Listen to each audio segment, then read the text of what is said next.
Hello दोस्तों, मैं धीरेन स्वागत करता हूं आपका एग्जाम स्टडी विद संगीता में। दोस्तों, आज की इस वीडियो में हम देखने वाले हैं एसएससी परीक्षाओं में पूछे गए मैथ के कुछ मोस्ट इंपॉर्टेंट क्वेश्चन को। दोस्तों, सारे ही क्वेश्चन मोस्ट इंपॉर्टेंट रहेंगे आपके आने वाली प्रतियोगिता परीक्षा के लिए। तो चलिए हम अपनी क्लास शुरू करते हैं। आज का पहला क्वेश्चन दोस्तों मैंने लिया है घन घनाभ से। याद रखिएगा, इंपॉर्टेंट क्वेश्चन रहेगा ये, और ये क्वेश्चन एसएससी ऑनलाइन सीपीयू परीक्षा में पूछा भी जा चुका है। देखिए क्वेश्चन क्या कह रहा है। एक घनाभ जिसकी भुजाएं 5 सेंटीमीटर, 10 सेंटीमीटर, 20 सेंटीमीटर हैं को पिघलाकर एक नया घन बनाया जाता है। घनाभ एवं घन के पृष्ठीय क्षेत्रफल का नया अनुपात क्या होगा। तो दोस्तों यहाँ एक बात हो रही है एक घनाभ की। मैं आपको समझाने के लिए घनाभ बना देता हूं। यह है आपका घनाभ, और बात हो रही है घन की। किसकी? घन की। तो ध्यान दीजिएगा, घनाभ की तीनों भुजाएं विपरीत होती है, यानी कि अलग होती हैं। और यहाँ आपको दे रखा है ना, देखिए भुजाएं 5 सेंटीमीटर, 10 सेंटीमीटर, 20 सेंटीमीटर, यानी कि ये इसकी बात कर रहा है लंबाई, चौड़ाई और ऊंचाई की। ठीक है दोस्तों, लंबाई, चौड़ाई, ऊंचाई की। लंबाई कितनी दे रखी इसकी? 5 सेंटीमीटर। चौड़ाई कितनी दे रखी है? 10 सेंटीमीटर। और ऊंचाई दे रखी है 20 सेंटीमीटर। इस घनाभ को पिघलाकर इसने क्या बनाया? घन। घनाभ को पिघलाकर क्या बनाया दोस्तों? घन। ठीक है ना, घन बनाया इसने घनाभ को पिघलाकर। मैं घन बना देता हूं। देखिए ये घन बनाया इसने घनाभ को पिघलाकर घन। अब दोस्तों याद रखिएगा, घन की प्रत्येक भुजा बराबर होती है। घन की प्रत्येक भुजा बराबर होती है। ठीक है ना। घनाभ को पिघला क्या बनाया? घन। आप इसको ऐसे भी देख सकते हैं, और यदि सामने से देखेंगे इसे तो कैसा दिखाई देगा आपको? इस प्रकार दिखाई देगा ये। ठीक है, सामने से देखेंगे तो आपको, यहां से देखेंगे तो इस प्रकार दिखाई देगा। इसकी चारों भुजाएं दोस्तों बराबर होती हैं। क्या? और इसकी भुजा को हम प्रेजेंट करते हैं ए से, यानी कि ए से हम घन की भुजा को प्रदर्शित करते हैं घन की। और ये आपका घनाभ। घनाभ को पिघला क्या बनाया इसने? घन। तो हम कह सकते हैं कि घनाभ का आयतन घन के आयतन के बराबर होगा, क्योंकि इसी को पिघला कर उसने घन बनाया। तो मैं कह सकता हूं घनाभ का आयतन बराबर होगा घन के आयतन के। देखिए घनाभ का आयतन दोस्तों क्या होता है? L into B into H. और घन का आयतन क्या होता है? घन का आयतन होता है ए क्यू, यानी कि भुजा का क्यू। ठीक है, ए क्या है यहाँ पर? भुजा। घन की भुजा क्या है? ए। देखिए यहाँ पर आपको घनाभ की LBH दे रखी है, लंबाई, चौड़ाई, ऊंचाई रख देते हैं हम। 5, चौड़ाई कितनी है? 10, ऊंचाई कितनी है? 20, बराबर AQ। देखिए 5 दूनी 10, 100 हो गया। ये 100 का जब 10 में गुणा करेंगे कितना आएगा? 1000। 1000 बराबर AQ। मैं इस 1000 को 10 का क्यू लिख सकता हूँ। हाँ लिख सकता हूँ। 1000 को 10 का क्यू लिख सकता हूँ, लिख सकता हूँ। और ये सामने क्या है? AQ। तो देखिए घात से घात कैंसिल हो जाएगी, तो A का मान कितना आएगा दोस्तों? A का मान आएगा आपका 10। यानी कि घन की भुजा कितनी आ गई दोस्तों? 10 आ गई। ठीक है, घन की भुजा A कितनी आ गई? 10। ठीक है, घन की भुजा क्या आ गई? A कितनी आ गई? 10 हमने निकाल ली।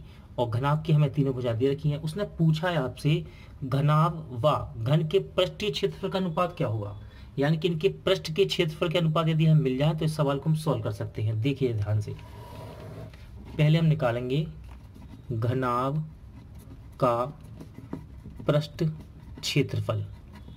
घनाभ का पृष्ठ का क्षेत्रफल क्या होता है दोस्तों? ये होता है 2 ब्रैकेट में LB, ठीक है ना, प्लस BH प्लस HL।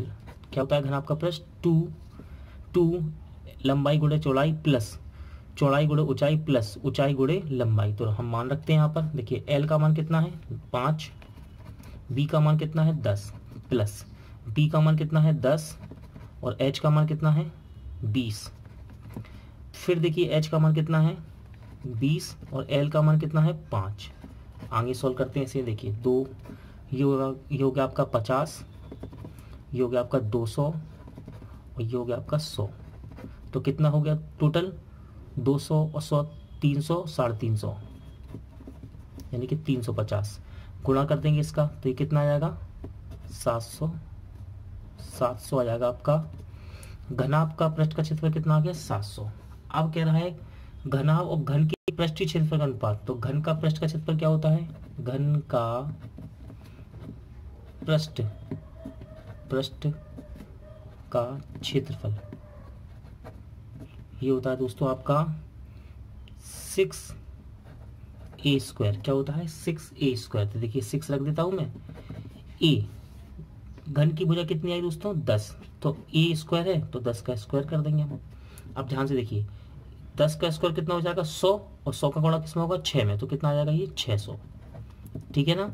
घन का पृष्ठ क्या होता है 6a²। 6 रखा, a का मान कितना निकाला था हमने 10, यहाँ रख दिया मैंने 10 का स्क्वायर। 10 का स्क्वायर कितना होता है 100, तो 100 का गुणा किसमें होगा 6 में, यानी कि 600। अब आपके पास घनाभ और घन, देखिए ध्यान से, घनाभ का पृष्ठ का क्षेत्रफल 700 आया और घन का कितना आया दोस्तों 600।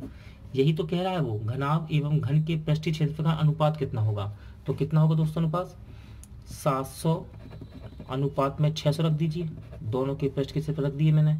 ठीक है, देखिए अनुपात का मतलब होता है ये बटे में इसके, यानी कि 0 से 0 हम काट सकते हैं। तो अनुपात कितना आ जाएगा 7:6, यानी कि इसका राइट आंसर रहेगा ऑप्शन बी। क्या रहेगा दोस्तों ऑप्शन बी। आप इसकी सॉल्विंग को स्क्रीनशॉट कर सकते हैं और क्वेश्चन को भी दोस्तों। देखिए मैं आपको क्वेश्चन पूरा दिखा देता हूं, और ये रही इसकी सॉल्विंग। अगला क्वेश्चन देखते हैं।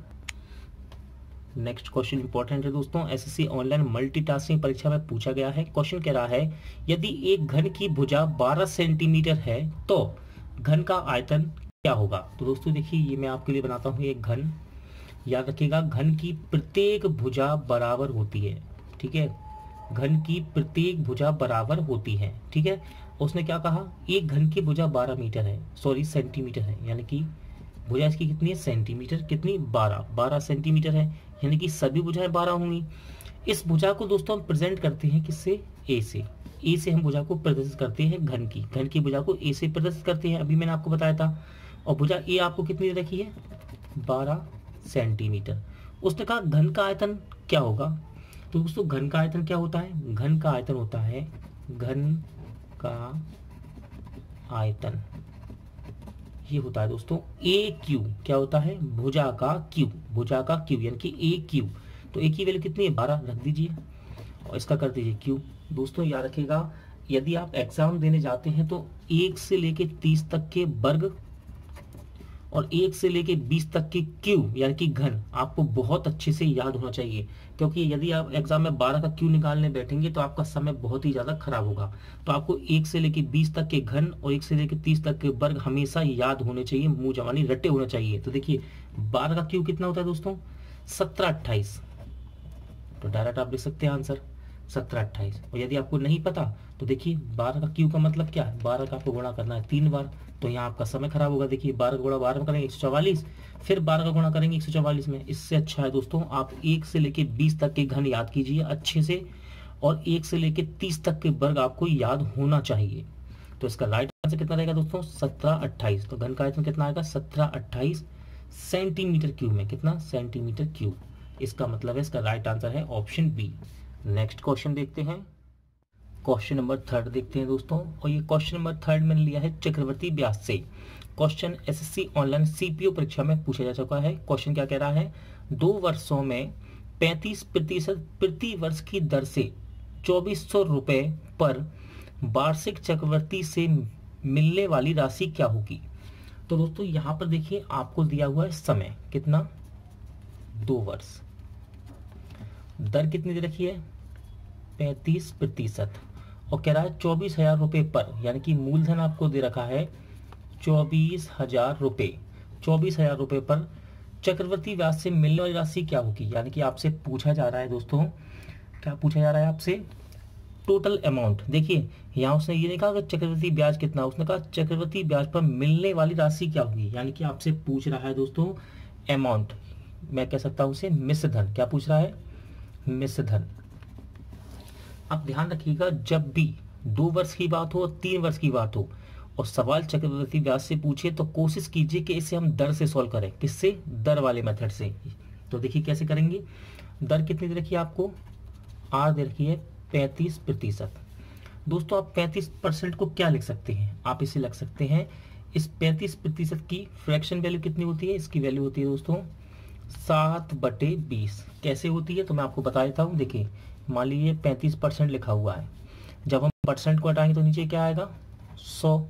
देखिए 5 के पार को काटेंगे 7 बार और 5 से कटेगा 20 बार, तो कितना लिख सकते हैं हम 7/20 लिख सकते हैं 35% को। तो वही तो मैंने लिखा, 35% को 7/20 लिख दिया। अब देखिए ये है अंश और नीचे वाला हर, तो हर को दोस्तों मानते हैं मूलधन। क्या मानते हैं हर को, मूलधन।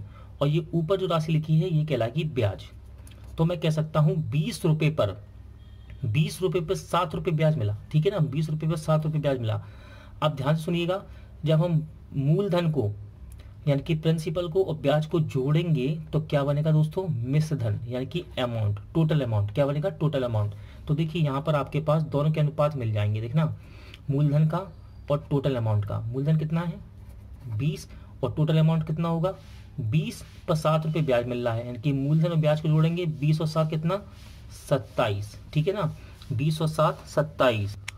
ठीक है दोस्तों, तो इसे हम लिख लेते हैं अनुपात में। अब देखिए समय कितना लिखा है, समय है 2 वर्ष। 2 वर्ष है तो स्क्वायर कर दीजिए। यदि 3 वर्ष होता तो हम इसका क्यू करते, 2 वर्ष है तो हमने स्क्वायर कर दिया। यहां तक समझ में आया। हर को हमने माना क्या, मूलधन। ऊपर क्या लिखा है, इसको मानते हैं ब्याज। तो 20 रुपए पर 7 रुपए ब्याज मिला, तो ब्याज को और मूलधन को जोड़ेंगे तो क्या बनेगा, अमाउंट, यानी कि मिश्र धन बनेगा। ठीक है, तो दोनों के अनुपात हमें मिल गए। मूलधन कितना 20 और ब्याज और टोटल अमाउंट कितना, मिश्र धन कितना 20 और 7 27। 2 वर्ष लिखा है तो स्क्वायर कर दिया। अब देखिए स्क्वायर करते हैं तो 20 का स्क्वायर कितना होगा 400, अनुपात में लिख रहे हैं इसे हम। और 27 का स्क्वायर कितना होता है 729। देखिए अनुपात में ले रहे हैं तो हम यहाँ x लगा देते हैं। ठीक है ना, अनुपात में ले रहे हैं तो x लगा देते हैं। अब ध्यान से देखिए, ये क्या आपके पास मूलधन और ये क्या रहा 729 मिश्र धन। देखिए आपके पास मूलधन यहाँ कितना दे रखा है 2400 रुपये और यहाँ मूलधन कितना है 400x। तो हम इस मूलधन को इसके बराबर कर देंगे। देखिए कैसे करेंगे, 400x बराबर मूलधन कितना 24,000। देखिए ये भी मूलधन है अनुपात में और ये मूलधन आपको टोटल दे रखा है 24,000। सॉल्व करते हैं। देखिए 0 से 0 कैंसिल, 0 से 0 कैंसिल, 4 के पार्ट से 24 कट जाएगा, 4 छिंग 24 और एक चीज 0 बच रही है तो ये 0 आ जाएगी। यानी कि x का मान कितना आ गया दोस्तों 60। अब आप यहाँ से कुछ भी निकाल सकते हैं, चक्रवृद्धि ब्याज भी निकाल सकते हैं। देखिए ये मिश्र धन है और ये मूलधन है, इनका अंतर कर दीजिए तो चक्रवृद्धि ब्याज की वैल्यू आ जाएगी x में, वहाँ x की वैल्यू रख देंगे। लेकिन यहाँ हमसे पूछ रहा है मिलने वाली राशि क्या है, यानी कि टोटल अमाउंट की बात कर रहा है मिश्र धन की। तो मिश्र धन कितना है दोस्तों, मिश्र धन है आपका 729x। अब केवल आपको उस x की वैल्यू यहाँ रखनी है तो रख देते हैं हम। देखिए मिश्र धन कितना है 729x, तो x की वैल्यू रखेंगे 729 गुणे x कितना, x की वैल्यू आपकी 60, गुणा करते हैं। देखिए ये 0 तो गुणा करेंगे तो 0 आएगा। अब देखिए 6 9 54, यहाँ से लगी 5, 6 दूनी 12 और 5 17, यहाँ से लगी 1, 6 7 42 और 1 43, यानी कि इसका राइट आंसर रहेगा 43,740। इसका सही आंसर रहेगा ऑप्शन ए। अगला क्वेश्चन देखते हैं दोस्तों। देखिए और एक क्वेश्चन और लिया है मैंने और इसे भी चक्रवृद्धि ब्याज से लिया है, जिससे कि आपको दर वाला कॉन्सेप्ट क्लियर हो जाए।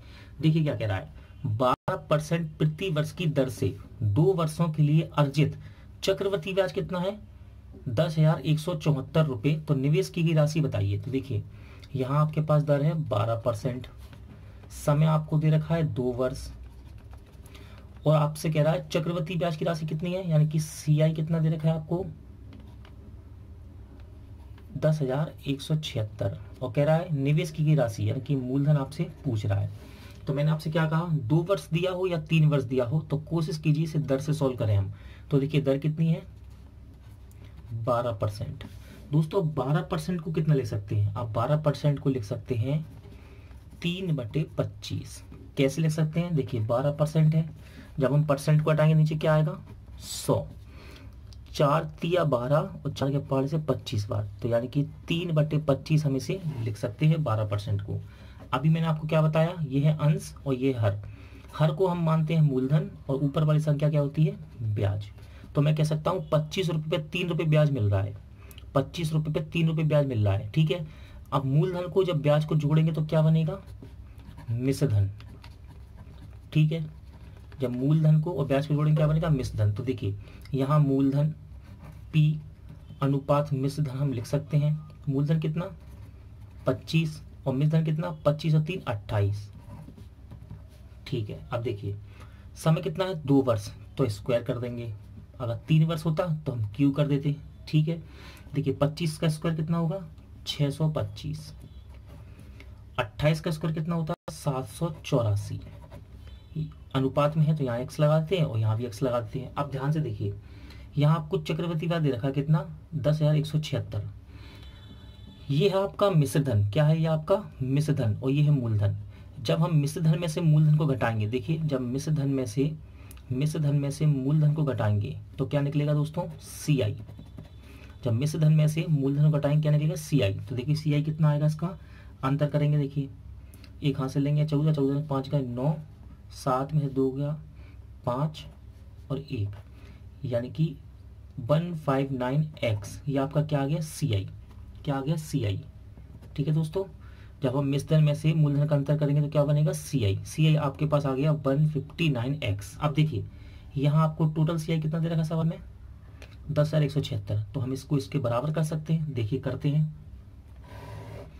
बराबर करने का मतलब है दोस्तों हम इसको काटेंगे। ठीक है ना, ये CI है ये भी CI है, तो हम इसको हम काटेंगे। कैसे, अभी मैंने आपको सिखाया था। देखिए बराबर कर देते हैं।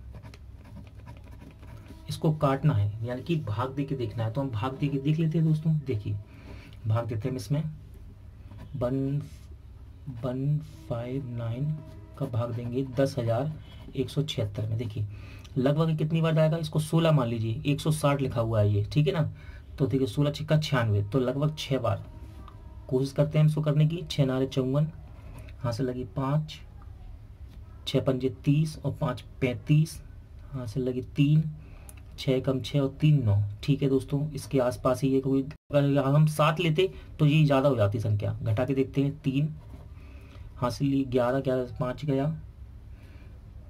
5, 3 11 5 गया, ये आएगा दोस्तों आपका 3 और ये कितना बचेगा 9 में से, हाँ 9 और ये आएगा आपका 6। फिर से देखते हैं दोस्तों। देखिए 7 में से 4 गया 3, 1 हासिल लेंगे यहाँ से, कितना हो जाएगा 11, 11 में से 5 गया 6। ठीक है 63 और यहाँ 9 बचेगा तो कुछ नहीं, यहाँ पे केवल 63 आएगा। कितना 63, इसका अंतर है 63। अब देखिए आगे सॉल्व करते हैं, इस 6 को उतार लेते हैं यहाँ, तो ये हो गया 636। कितना हो गया 636। अब लगभग 16 है तो लगभग 4 बार जाएगा। देखिए गुणा करके देखते हैं, 4 नाम 36, यहाँ से लगे 3, 4 पंजे 20 और 3 23, यहाँ से लगे 2, 4 कम 4 और 2 6, यानी कि ये इससे दोस्तों कट रहा है पूरा 64 बार। कितनी बार कट रहा है 64 बार। तो x की वैल्यू कितनी आएगी, x की वैल्यू आ गई आपकी 64। देखिए x की वैल्यू आ गई दोस्तों 64। आपसे पूछा क्या है, निवेश की राशि यानी कि मूलधन। ये है आपका मूलधन, निवेश की राशि यानी कि मूलधन। मूलधन कितना है 25x। तो यहाँ पर केवल आपको x की वैल्यू रखनी है और x की वैल्यू कितनी आई 64। सवाल थोड़ा लेंथी है दोस्तों, लेंथी इसलिए है क्योंकि यहाँ आपको गुणा भाग करना ही होगा एग्जाम में। ठीक है, देखिए आपसे पूछ रहा है वो मूलधन। मूलधन कितना है 625x। तो यहाँ x की वैल्यू रखनी है, x की वैल्यू हमने निकाल ली, यहाँ रख देते हैं। देखिए रख दी मैंने, गुणा करते हैं। 4 पंजे 20, यहाँ से लगे 2, 4 दूनी 8 और 2 10, यहाँ से लगे 1, 4 6 24 और 1 25, 2500।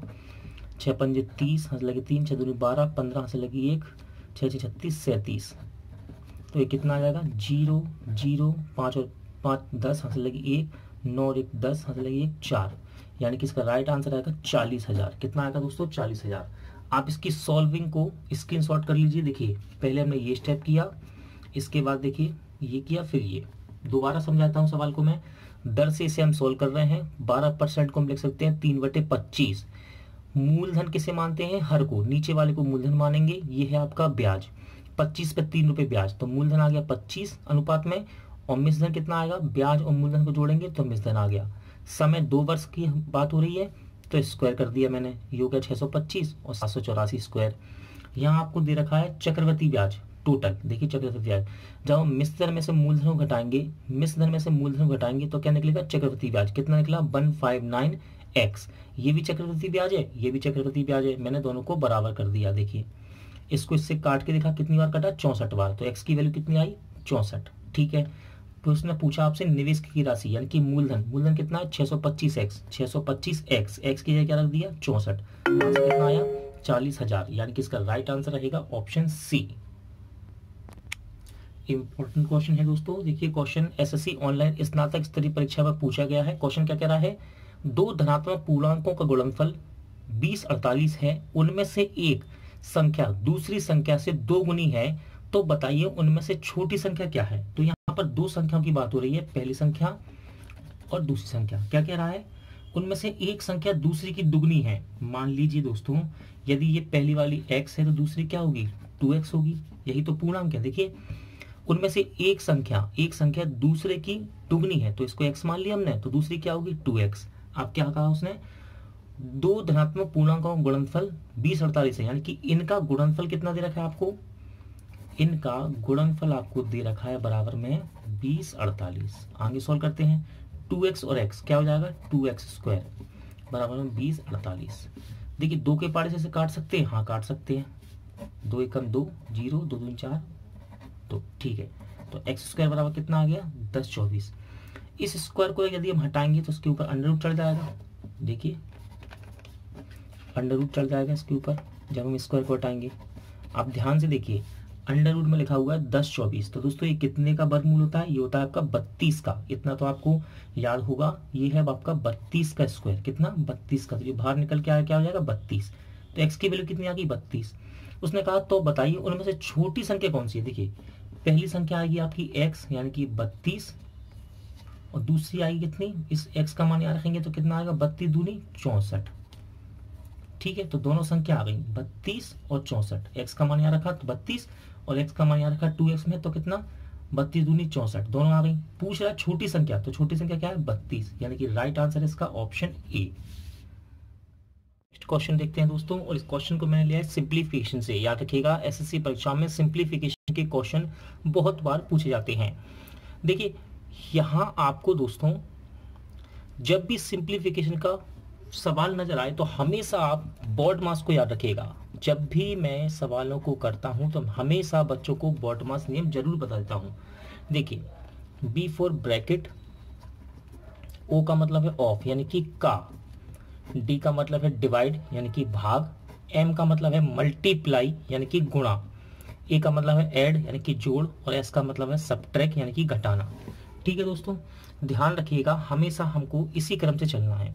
और यहाँ तो सवाल बहुत ही अच्छा दिया हुआ है। यहाँ आपको देखिए ब्रैकेट दे रखे हैं, सबसे बड़ा, बीच वाला और छोटा।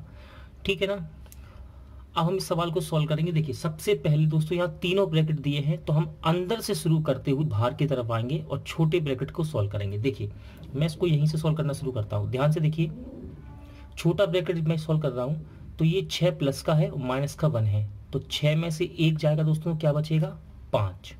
क्या बचेगा 5, किसका प्लस का, क्योंकि प्लस की संख्या बड़ी है तो प्लस का 5 बचेगा। 6 में से 1 जाएगा, क्या बचेगा 5। आगे सॉल्व करते हैं। देखिए 9, इस ब्रैकेट को ऐसे रखेंगे 8 माइनस 7। देखिए अब ये ब्रैकेट टूटेगा, ब्रैकेट में क्या बचा 5 है ना, बाहर आएगा तो माइनस का क्या आएगा 5।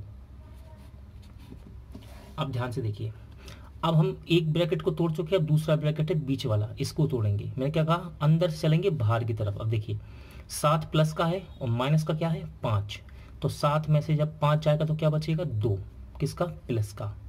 प्लस का ये 5 था और प्लस का 2 बचेगा। ठीक है, 7 में से 5 जाएगा, प्लस का 2 बचेगा। अब देखिए इस ब्रैकेट को तोड़ेंगे हम, 7 में से 5 गया, प्लस का 2, इस ब्रैकेट को तोड़ते हैं 9 माइनस का 8। जैसे ये ब्रैकेट हटेगा, देखिए ये माइनस है और ये प्लस है। ठीक है ना, ये माइनस है और ये प्लस है, तो माइनस प्लस क्या होगा माइनस, तो माइनस का 2। इसी प्रकार यहाँ हुआ था, देखिए ये प्लस था ये माइनस था, तो संख्या माइनस की आई थी। ऐसे ही देखिए ये माइनस है, यहाँ पे माइनस प्लस क्या माइनस हो जाएगा तो 2 आएगा, जब ये ब्रैकेट से बाहर निकलेगा 2। आगे देखिए 9 माइनस, ये कितना बचेगा 8 में से 2 गया 6। ब्रैकेट देखिए, अब ब्रैकेट तोड़ने की आवश्यकता नहीं है आपको, ब्रैकेट टूटेगा तो माइनस का 6 रहेगा, तो 9 में से 6 गया, कितना आएगा 3, यानी कि इसका राइट आंसर आएगा ऑप्शन डी। दोस्तों आज का वीडियो यहीं एंड होता है। उम्मीद करता हूं आपको सभी सवाल अच्छे लगे होंगे, समझ आए होंगे। पूरा वीडियो देखने के लिए थैंक यू। जल्द मिलते हैं नेक्स्ट वीडियो में।